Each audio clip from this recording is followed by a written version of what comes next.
You're tuned into the Unnecessary Harm podcast, where we drill down on issues of substance use and its cultural impact. Your host, Shane Varcoe, Executive Director of the Delgado Institute, with over 40 years experience in youth and community work and a passion for building resilience. Welcome back to the Unnecessary Harm podcast. Good to have you with us again. As always, great to have you on board listening to what we have to talk about today. And those who are listening in for the first time and perhaps some new subscribers, because our today's guest is quite an outstanding one and from other parts of the world. So we're very excited about that conversation. So thanks again for joining us today. Today's guest is a psychologist and has spent 28 years on the front lines of addiction treatment in Spain and turned that experience into a global movement for prevention. Oriol is the International Commissioner for Proyecto Hombre, one of Spain's largest organisations for drug prevention, treatment and recovery. But he's best known as one of the key architects of the Declaration of Oviedo, a landmark civil society initiative that's been endorsed by over 1,000 organisations across nearly 100 countries. It's a stellar achievement. The Declaration challenges the world to stop treating prevention as an afterthought. It calls for the evidence-based strategies, early intervention, and at least 25% of drug policy budgets being dedicated to prevention by 2030. Lofty but important goal. Oriol has presented this vision at the United Nations, the European Union, and even at the Vatican, making him one of the most influential voices pushing back against drug normalisation on the global stage. Oriol Esculies, welcome to the Unnecessary Harm podcast, my Catalanian friend. Thank you, Shane, and it's my pleasure. Greetings from Barcelona, my hometown, a bit far from Australia, but close enough to start a conversation with you all. Yeah, magnificent. And we had the privilege, just for those who don't know, Oriol and I have worked together in obviously international context, and we've been very privileged to be part of signing on to the Declaration of Oviedo. But we had the privilege of being in Barcelona, my wife and I, last year, and Oriol graciously, wonderfully, hospitably took us around his hometown, and it was just a fabulous time. So again, thank you for that. That was awesome. Learn a lot. I had a great deal of history. I love history, and it was a wonderful, enriching experience. So thank you for that. But I won't bang on about that too long. So look, getting to know people is really important. And part of what we do here on the Unnecessary Harm podcast is try and get a little bit of understanding of how people tick, why they do what they do. Now, your journey's been a long and demanding one. And there are not many people, and in my experience of the recovery sector, there's not many people that stay in the game as long as you have. And that's quite outstanding. And I just wanted to talk a little bit about that journey, and it is a remarkable journey, and you've sort of moved from the recovery space into now prevention, promoting prevention, and the whole continuum of care dynamic, which is so powerful and so important in drug policy today in the world. But share a little bit with our listeners, particularly for those who are very, very new to you and to the work of Proyecto Hombre.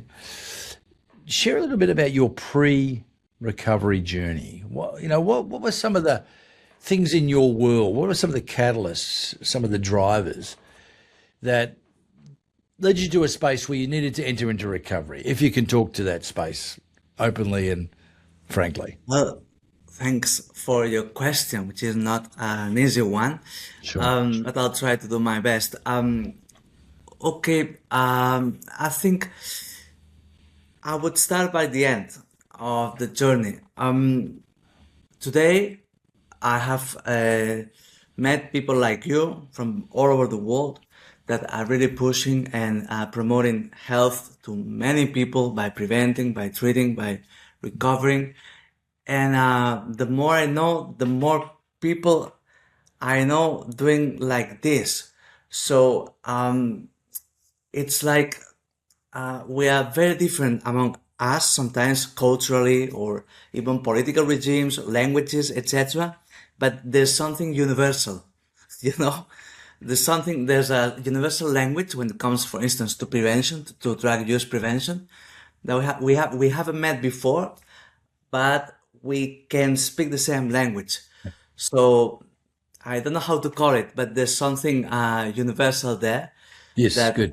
makes you enter into this journey, I believe, no? And also, the more I work or the more I know, the more I think that we should act earlier, and we should also face and tackle the structural reasons why a person takes drugs, for instance, no? So preventing is probably the most wise way that a society has to solve the world drug problem. Yeah, absolutely. I like the fact that you've just tabled the need for a holistic understanding of what prevention looks like. It's not just a tell kids drugs are bad, try and keep them off it. Nothing wrong with that message, nothing wrong with that action. But it has to be couched in a broader context. And you've just said, we need to, as a society, create environments where substance use is no longer an option. And there's a lot of factors that contribute to that. But what about your journey? If you can speak to that, Oriol, without, again, as much or as little as you want to dive into that, you had your own journey and personal experience with substance use and misuse. Are you able to speak to what were some of the factors that contributed to you entering into that space, and did that inform how you then proceeded with recovery and, of course, with prevention focus moving forward? When I started as a volunteer in Proyecto Hombre, my organization, very young. I think at 19 years old, so I was a youngster. Yeah, yeah. And there was an opportunity for me to meet a lot of people working, not only as psychologists but social educator. I don't know how you call it there, but That's right. No, it's good. some doctors, etc. Very nice people, and I got very stuck by what they were doing. So it was not, to tell you the truth, was not that hard to get into this voluntary work. Then finally they hired me as therapist and started working in any of the programs, first for adults, then adolescents, then prevention. And over the years I started also coordinating. I was finally the director of Proyecto Hombre of one of the regions of Spain, and a few years ago I decided to change within the same organization, but working basically at international level by probably transferring or supporting the other global movements or other organizations that are doing quite the same abroad. Yeah, brilliant. So again, I like the fact that you've come into a community and you've, as a volunteer, which I think is really powerful, because a lot of people buy into this context for all sorts of reasons, and pretty much all of them are legitimate. But the fact that you saw a need, you've experienced some things, of course, but you saw a need, and then your investment was very personal, and then that was recognized as valuable, and then you were embraced. And as a result, you've been on the journey, which, again, as I opened with in our introduction, it's a long and sustained journey in this space, and that gives you breadth and depth of understanding. And again, one of the key factors in you being selected as the international commissar for this project, I think that's really important. And as our lazy Anglophones as we are, English speakers, I am always amazed and deeply impressed by the multilingual capacity of many of the colleagues that I work with globally. And I just want to celebrate that again. And for our listeners, this is Oriol speaks a number of languages, and his native tongue is Catalanian, and that's it's just remarkable. And so I want to celebrate that as well. So your investment speaks to an authority, I think, that a lot of our listeners, I want them to get this. This is not just some sort of, let's create a new idea. Let's have a new little promotional wagon that we can run around the place and get some signatures for. This is an informed, profoundly insightful understanding of what's needed. And again, circling back into that statement about an holistic approach to understanding why people engage with substances, the social and the cultural determinants and or familial determinants, whatever you want to use, that go towards that, and addressing all of those issues, not just some of those issues. So that's really important. So anyway, look, again, it's become a second home for you. This is your family, if you like, your second family. And how long? Again, I know you've been in this new space for a couple of years, and I had the wonderful privilege of spending time with yourself and others in Madrid a couple of years back on the global position paper on recovery, which was another outstanding work that was globally contrived and coming out of Europe. And so that was a wonderful experience. But tell us something of the project, what it does, because it's across Spain. Obviously, it's national. Tell us about some of the really powerful projects that help people not just recover, but build social capital in their communities.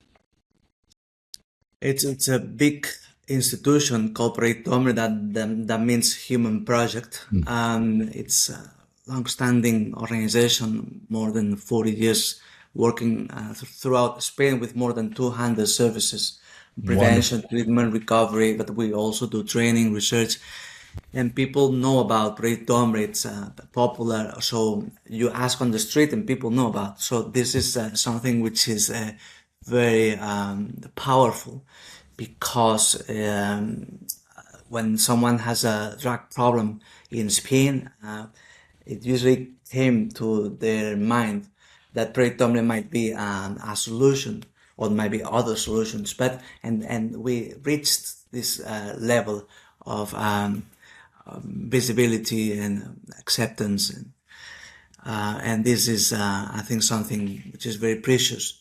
And this is on the one hand because there are many people working in this organization, like 1,300 employees, but also 2,500 volunteers.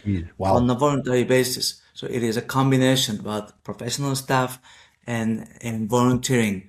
We also have quite important support by the governments, local and national governments, also regional. And it's quite a sustainable project, a sustainable approach. So there's like a trust. I'm insisting in this concept because I think this is part of the success, if there is a success, that society trusts us. And this is something which is not easy to reach. No. And I can see in other countries that sometimes there's no such a big organization that is basically known by everyone and that people just trust. Perfect. And I think that in itself speaks volumes about why this project, one of many that Proyecto Hombre run, is so successful. And I think you're right, a lot of places, and particularly our country as well, there isn't although in our prevention sector, the demand reduction sector that I work specifically in, there is a coalescing around this issue with more and more smaller groups, but there is no national body that does this work so well like the project does. And I want our listeners to hear that ratio. You got twice as many volunteers. We call them unpaid staff. We value our volunteers very highly. And we don't have many, but we have a number, and their work is brilliant. And just because they don't get a salary or an income, their work is no less important, and the expectation on them is still high. A volunteer can easy come, easy go, but as I'm sure your volunteers are wholly committed. They give you everything that they have with the time they have. Okay, this is a very interesting point. In Spain, at least in Spain, there's a culture of volunteering. Okay, so people like youngsters or even retired persons, whatever, that they have time enough to spend for others. It's like almost an obligation, like a duty, that you have to Understand. do it. Not all of us do it, but there's some sort of a culture Yeah. in Spain about that. And also, volunteering is not only about performing tasks. So we save money by doing so. The organization can save money by just putting people working there without paying them a salary. It's not like that. No. So it is the values that a person who is coming to our services is doing. Just by doing this, his or her or she's transferring very, very positive values to people who are in a recovering process. For instance, that most of them, they don't usually trust people, because they have been within very negative circles, and they see people coming to our centers, just supporting them without earning or giving anything back. And this is very powerful, very transforming itself. There's something that goes beyond that. It's transcend what you're doing. It's not only about the task. Perfect. And I think the value of the unpaid staff member is, as you've just articulated, Oriol, it creates a level of transactional trust that can't be done with a professional. Not because the professionals are no good, not because professionals don't care, but there's always that sense in the back of the client's mind that this person is paid to be here. They're doing a job. Yes, they're nice people, but when they encounter a volunteer, we'll use that, a volunteer who's not duty bound, not obligated, but they see a desire to help their fellow citizen. They may well be lived experience and earned resiliency people. They come alongside not just to identify with and pat them on the back, but to walk with them and to help them in the journey of restoration. That speaks volumes. And when an organisation has that capital, social capital, it's very powerful. Go on, sorry. It's a capital, right?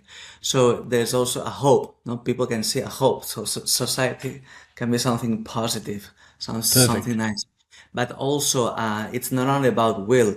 So not only will change a person, but the capacity, the skills. So volunteers need to be trained well, need to be supervised, or they even have an insurance just in case there's an accident or something. So there's a law in Spain for volunteering. So we also have, as organization, several duties, of course, to comply with.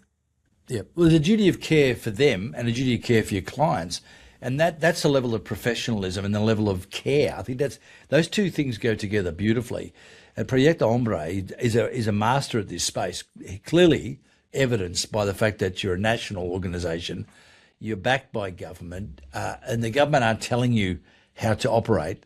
They are resourcing you because they trust you to operate at the level you're operating at with integrity, and it's holistic. I like the fact that you're not promoting one particular thing. It's continuum of care. We want our communities to be healthy, safe, resilient, and drug use has no part in those spaces. So, and we know people get caught, they get trapped, and we want to help them exit that. But the continuum of care is always about creating healthy, safe, and resilient spaces. And substance use isn't part of that. Yeah. To tell you the truth, that has been a shift, because initially we were more specialized on treatment and recovery, basically. Now today, there's a wide range of services covering this, what you told perfectly, this continuity of care. Because the more you do, the more you see that you have to cover the whole spectrum, and including drug use prevention. And maybe 10 years ago, there was just very little portion of our work on prevention. Today is probably 1 out of 3 of all what we do is on prevention. And also I foresee that this percentage will increase over the years. And that's exactly what happens. And this is the thing that the Delgado Institute focuses on as well.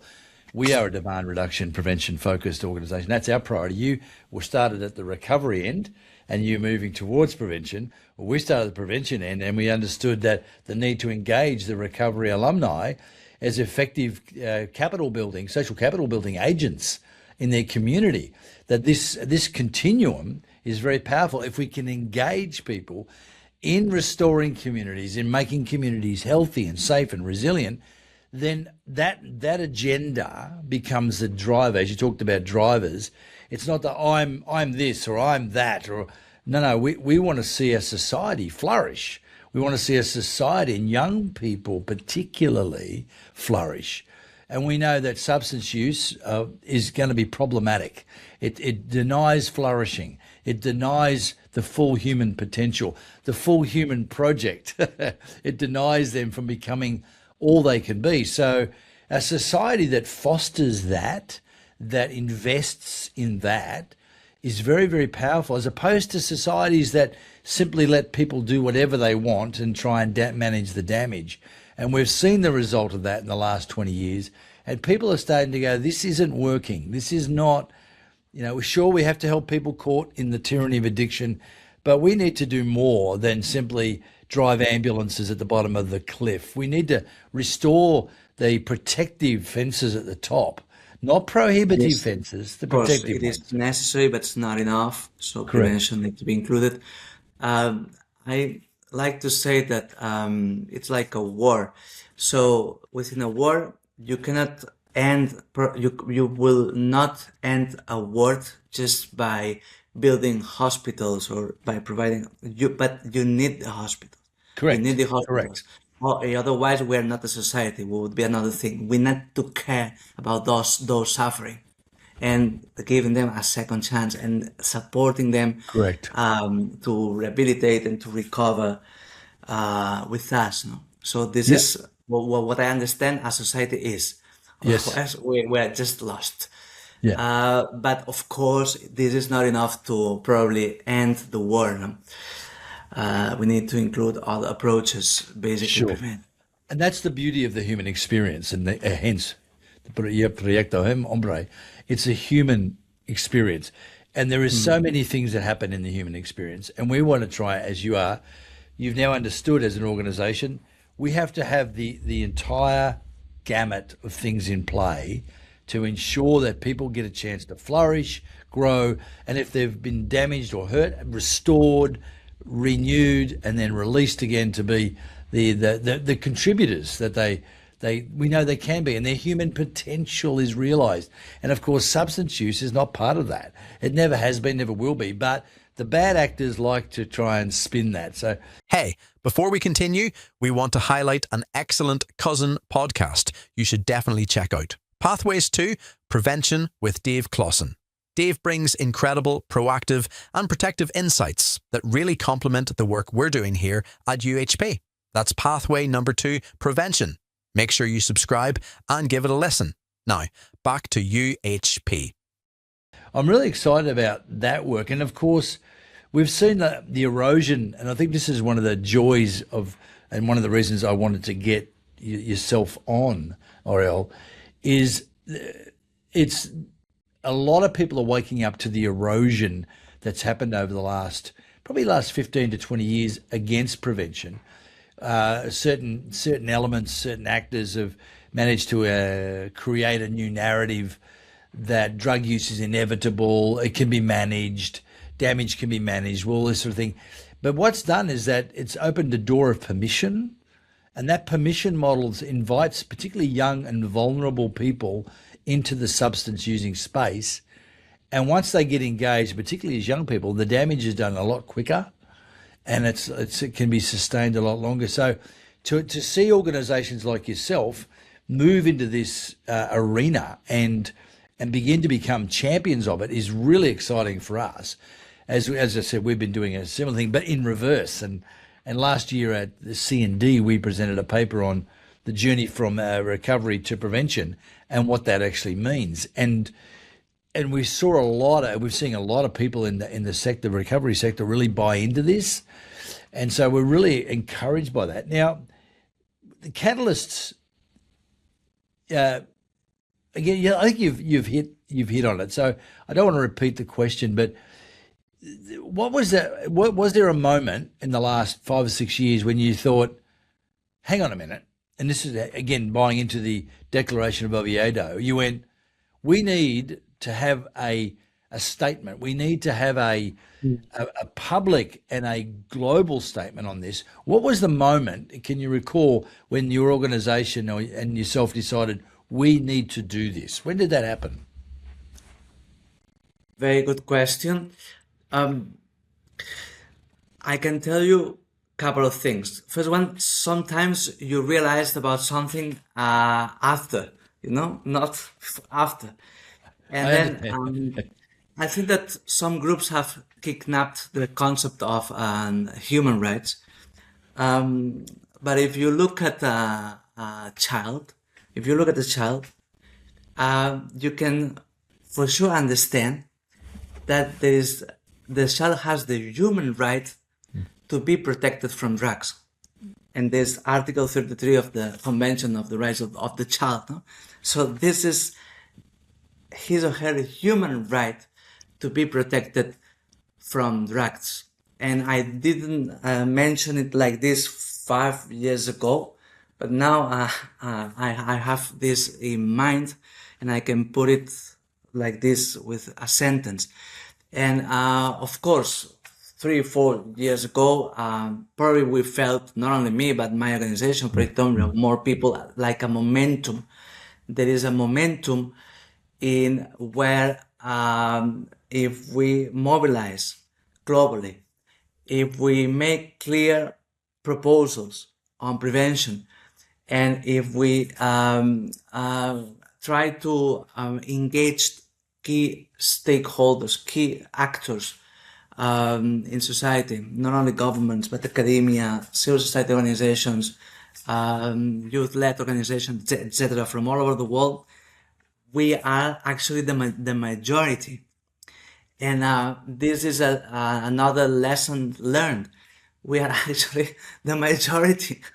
So I think this is a great achievement, no? Realizing that we are the majority. So governments also see that we are probably the majority, demanding and calling for the same. And then, that's perfect. I think, I think that's perfect, Oriol. I think you're right. The hijacking of the agenda was very clever, and we know propaganda, without going into drilling down into this whole arena of socio-political manipulation in the marketplace. We know propaganda works, particularly in a high communication social media era that we live in. It's easy to craft a message and then sell it and push it. And if you tap into some key actors, and who are, again, in this space of drug use, the vast majority of people don't engage in substance use. And so it's seen as a side issue. But when you have key actors grabbing the agenda, twisting it, and then spinning it with a new idea, and then capturing that space, all of a sudden you've got people saying, it's the principle of this is for our listeners, your perception of reality, not reality, your perception of reality is constructed socially, and that's done through recency, frequency, proximity, and intensity. In other words, what you think is real is what you have been immersed in and subject to. And in our era, our young people have been sold a lie, and those declarations, let's use that term, that have been pushed into their social space are informing their perception. And so they begin to believe things that are not true and what the majority don't believe. So what happens is when an organisation like yours, we've been in the prevention space for 150 plus years, but when an organisation like yours who's got a deep well of experience in the recovery space, understanding how substances impact individuals, families and communities, and the detrimental impact, and then you start to equate that with, this is impacting children, and they're the future, and then they're impacted, then their families become problematic, and then their children. So you've gone, hang on a minute, we need to go right back to the top of the cliff and start building fences again. We need to start building protective fences, not prohibitive, spoil your fun fences, but genuine fences that build flourishing environments where people can flourish. And what I love about the work that you guys have inspired and been leading the charge in is seeing this declaration now become a voice that brings the agenda back. And so this voice, and we've been, in fact, recently I did a webinar for a group in Africa. I won't mention their name, but we did a webinar. It was a great webinar on communication, on policy development, and trying to get a message of prevention across. And I always table, which we're going to speak to in a moment, the Declaration of Oviedo as one of the key leveraging tools for government policy advisement. So that you say, this is one of your key tools. There's a couple of others. But when you start to put this in place, and that's the kind of power of this particular declaration that I want our listeners to get, because this, like I said, basically 100 countries have signed up onto this. This is huge. I mean, this is just huge. And Delgado, we were one of the first, I think we were the first in Australia to sign it. And I'm going to put my hand up and say, good on us. That's our little brag. We're one of the first to sign it. But this is a great declaration. Now, what I want to do now is talk a little bit to that. There are 10 proposals. Can you just give us, without going into all the details, Oriol, it's a big document. We encourage people to read it. In fact, we're going to ask people to sign onto it, to take hold of it, to spread it around their communities.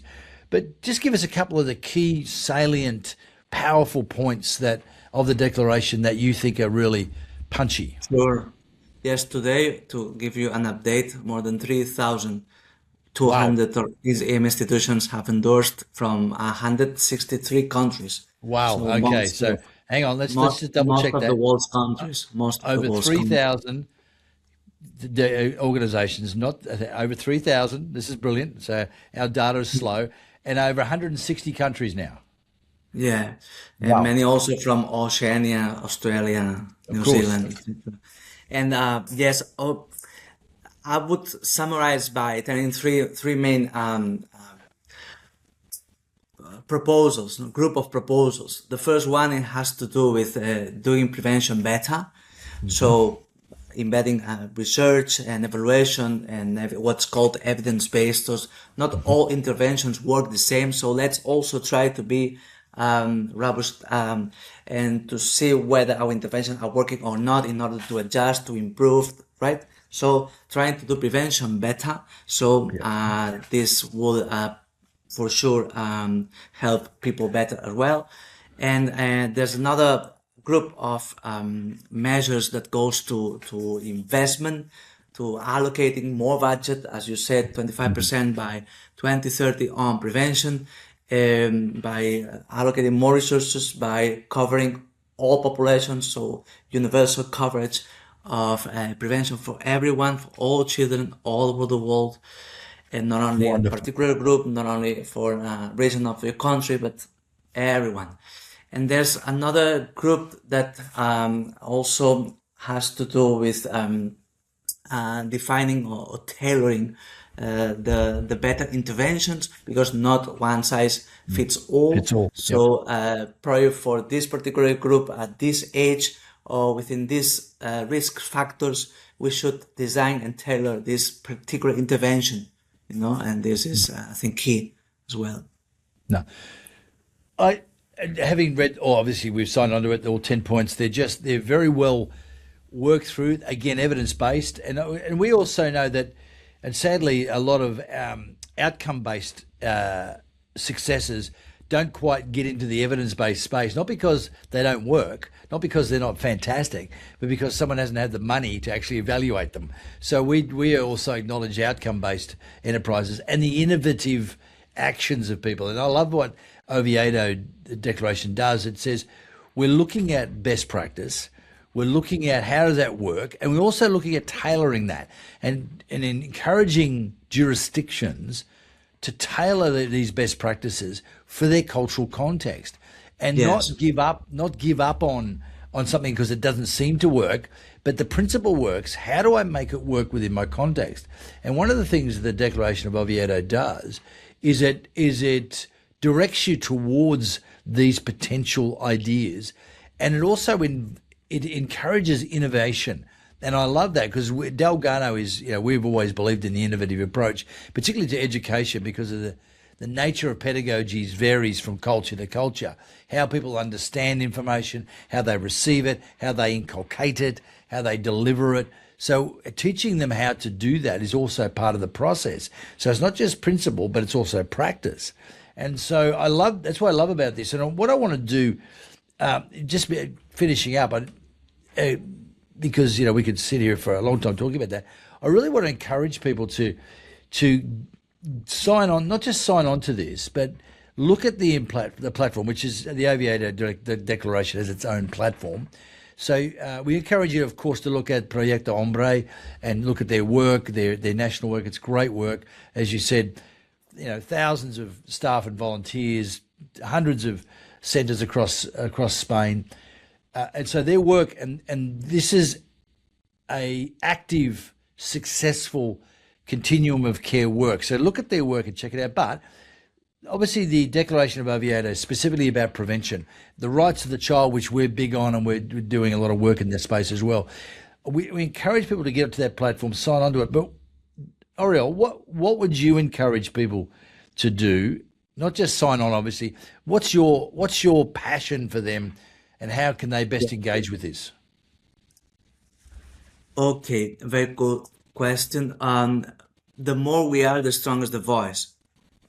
The more we are, the stronger the voice. Perfect. So, a signatory from Australia, so to speak, might support a child in Barcelona, my hometown, and vice versa. We are the same team. Yeah. So we need to help each other somehow. So people signing or institutions signing in Spain are somehow supporting children in Australia, right? Perfect. And then also this is an opportunity to understand more about the importance of prevention and how to do prevention better. By reading this text, this declaration that is translated in more than 50 languages. So there's a website, oviedodeclaration.org, where you can have all information and also downloading the text in your language. No, perfect, and that's the beauty of this platform as well. It's an international platform.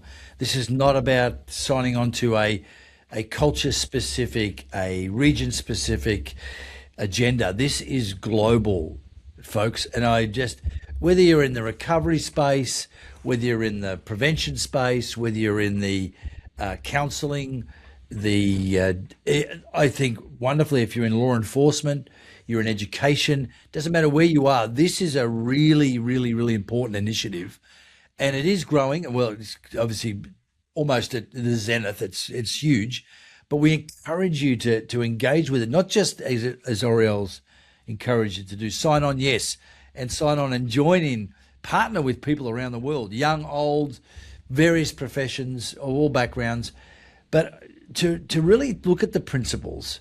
And then carry it, as we did with the group in Africa recently, and others in Australia we've talked to as well.